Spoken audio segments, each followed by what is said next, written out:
Assalamualaikum warahmatullahi wabarakatuh. Selamat malam.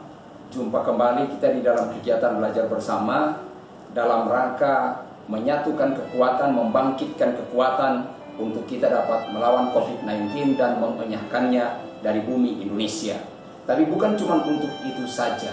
Apa yang sedang kita pelajari saat ini juga akan dapat kita gunakan untuk dapat memperoleh kekuatan agar kita dapat memperoleh kehidupan yang lebih baik untuk waktu-waktu yang akan datang. Saudara sekalian, pikiran manusia memang memiliki kekuatan yang luar biasa. Oleh karena itu saya mau di awal ini kita harus tahu bahwa sebagai manusia kita telah dianugerahi oleh Tuhan pikiran, akal, otak yang memiliki kekuatan yang luar biasa. Sekali lagi, kita telah dianugerahi oleh Tuhan kekuatan yang luar biasa melalui pikiran, otak, dan akal budi kita. Hanya saja tidak banyak orang yang mampu menggali lalu menemukan kekuatan ini dan menggunakannya untuk memperbaiki kehidupan ini. Pada kenyataannya, lebih banyak orang yang terpuruk hidupnya ada di dalam kelemahan dan ketidakberdayaan di dalam menghadapi kehidupan ini. Kalau sudah seperti itu, saya ingin berkata ada masalah yang harus kita bereskan. Karena itu malam ini saya ingin men-sharingkan buat kita semuanya bagaimana kita membebaskan pikiran kita dari masalah yang dapat melemahkan, yang dapat merendahkan, yang bahkan dapat melumpuhkan kekuatan yang sebetulnya kita miliki. Sekali lagi, kalau kekuatan di dalam diri kita ini tidak kunjung bangkit untuk menghasilkan kehidupan yang lebih baik, tidak kunjung bangkit untuk kita dapat melawan, memperoleh keberanian dan keyakinan bahwa masalah COVID-19 ini akan segera dapat dienyahkan dari kehidupan kita, bahkan dari bumi Indonesia, maka ada masalah yang harus kita bereskan di dalam pikiran kita. Kita harus membereskannya saat ini juga. Oleh karena itu, saya berikan beberapa poin malam hari ini. Dengan cepat saya akan berikan 5 poin penting yang harus kita lakukan dalam rangka membereskan masalah yang dapat menghalangi kekuatan pikiran kita untuk melakukan perbaikan kehidupan ini. Yang paling pertama adalah kita mesti mengetahui dan menerima bahwa Tuhan telah memberikan kekuatan yang kita butuhkan untuk memperbaiki kehidupan ini melalui pikiran kita. Sekali lagi, kita harus mengetahui dan menerima bahwa kekuatan yang kita butuhkan untuk memperbaiki kehidupan ini Tuhan telah taruh di dalam diri kita dengan jalan memberi otak, memberi akal, dan memberi pikiran kepada kita.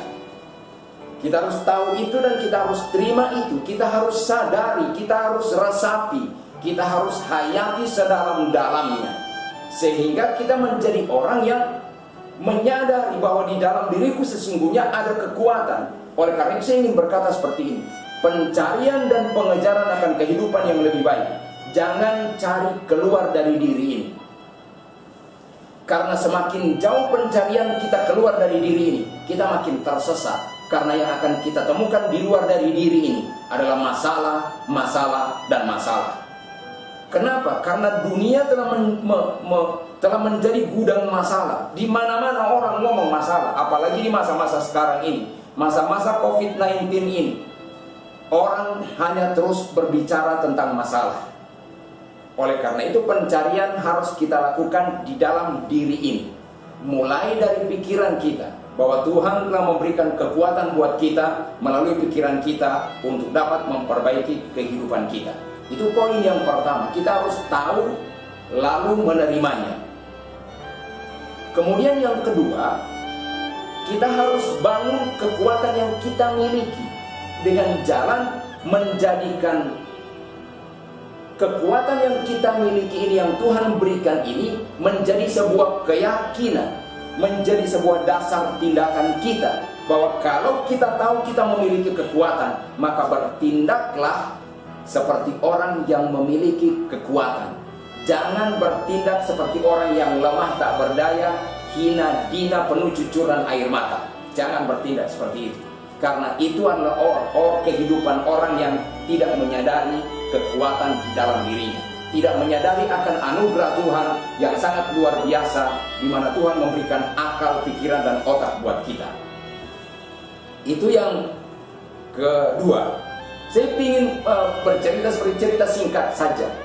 Kalau telur ayam dan telur elang dierami oleh induk ayam, dua-duanya menetas, maka elang akan diasuh oleh ayam, induk ayam bersama-sama dengan anak ayam. Sehingga dengan otomatis elang akan hidup sama seperti ayam. Sehingga dengan demikian dia akan kelihatan sangat lemah, mengais-ngais tanah cara hidupnya.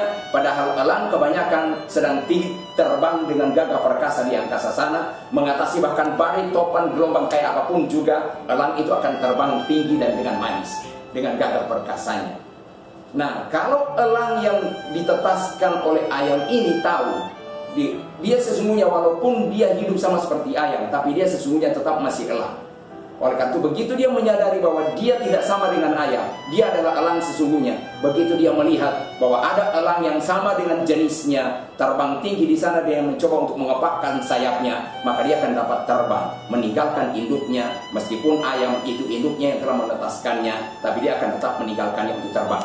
Demikian juga dengan kita. Latihlah kekuatan yang kita miliki, yang barusan kita sadari bahwa itu telah kita miliki. Kemampuan dan kekuatan untuk dapat mengubah kehidupan menjadi lebih baik ini telah kita miliki. Jadi bangun kekuatan itu di dalam diri kita dengan jalan menjadikan kekuatan ini sebagai dasar untuk bertindak, sebagai dasar untuk berpikir, sebagai dasar untuk dapat mengatasi segala sesuatu. Lalu yang kemudian yang ketiga adalah aktifkan pikiran kita dan jangan biarkan pasif. Sekali lagi, biarkan pikiran kita tetap aktif, jangan pasif. Kebanyakan orang telah dilumpuhkan oleh kehidupan ini karena mereka membiarkan diri mereka terus pasif, hanya menunggu saja. Dengar ini, ditraktir orang makan itu enak, apalagi kalau ditraktir orang makan di restoran yang mahal. Tapi ini yang saya ingin bilang buat kita semuanya, jauh lebih enak kalau kita yang traktir orang makan. Kenapa begitu? Karena kita tahu bagaimana cara menghasilkan duit untuk dapat mentraktir orang lain, sehingga kita sudah makan enak, lalu kemudian kita bisa mentraktir orang lain untuk makan. Oleh karena itu, jangan cuma bahagia karena ditraktir orang makan, tapi jadilah orang yang mentraktir, jadilah orang yang dapat membantu orang lain. Jangan cuma bahagia karena kita dapat bantuan yang gratis, tapi tingkatkan kemampuan kita untuk dapat membantu orang lain menjadi memiliki kehidupan yang jauh lebih baik lagi. Yang ketiga, yang keempat, aturlah fokus pikiran kita pada solusi, bukan pada masalah. Nah, ini yang repot. Setiap hari kita buka mata, langsung masalah yang kebayang. Apalagi di masa-masa karantina, di masa-masa perjuangan kita melawan COVID-19 hari-hari ini.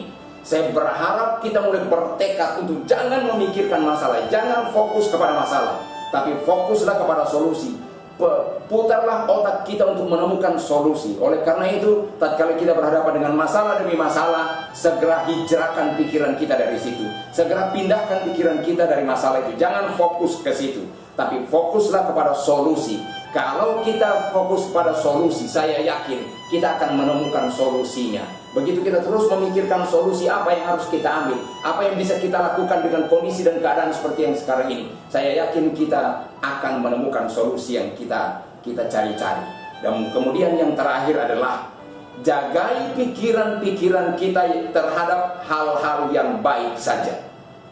Tinggal di sana, stay di sana, dan jangan ubah-ubah, jangan ganti-ganti. Apapun kesulitan hidup, apapun masalah yang sedang kita hadapi, meteraikan, terapkan, taruh di dalam pikiran kita dengan tekad yang bulat bahwa hanya yang baiklah yang aku izinkan untuk tinggal tetap di dalam pikiranku. Saya berharap hal ini akan membantu kita untuk membebaskan pikiran kita dari cengkeraman masalah, dari ikatan masalah, dari kendali masalah, dan kemudian kita mulai berbalik. Kita yang mengendalikan masalah, kita yang mengatur masalah, kita yang mengatasi masalah, sehingga pikiran kita akan berkembang terus kemampuannya, sehingga kita pada akhirnya sadar-sadar tiba-tiba kemampuan itu sudah ada pada kita dan kehidupan kita telah menjadi lebih baik.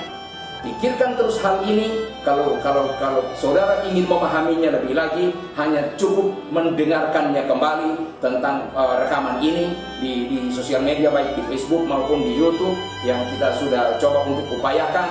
Dengarkan kembali dan kemudian pahami, dan yang paling penting, praktekkanlah hal-hal sederhana yang kita pelajari bersama malam hari ini. Saya yakin itu yang akan membuat kita memiliki kehidupan yang berbeda. Terima kasih atas kontribusi semua kita. Assalamualaikum warahmatullahi wabarakatuh.